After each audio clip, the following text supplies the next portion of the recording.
মানুষের সাথে ভালো ব্যবহার করার চেষ্টা করবেন। কি ব্যবহার? ভালো ব্যবহার করার চেষ্টা করবেন।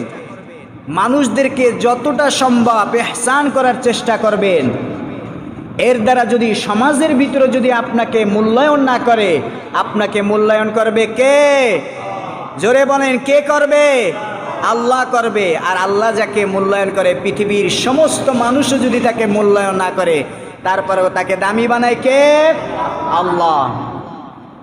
এই জন্য উত্তম চরিত্র মানুষগুলো হলো সমাজের ভিতরে শ্রেষ্ঠ। কি? সমাজের ভিতরে শ্রেষ্ঠ। উত্তম চরিত্র যদি আপনার না থাকে, আপনি কোনোদিন বড় হতে পারবেন না। পারবেন না। তার প্রমাণ হইল বাংলাদেশের ডক্টর মুরাদ। কে? ডক্টর মুরাদ নাম শুনেছেন? টেলিযোগাযোগ মন্ত্রী ছিল। কি ছিল? টেলিযোগাযোগ মন্ত্রী ছিল। অনেক ক্ষমতা দেখাইছে, ইসলামকে অপমান করে।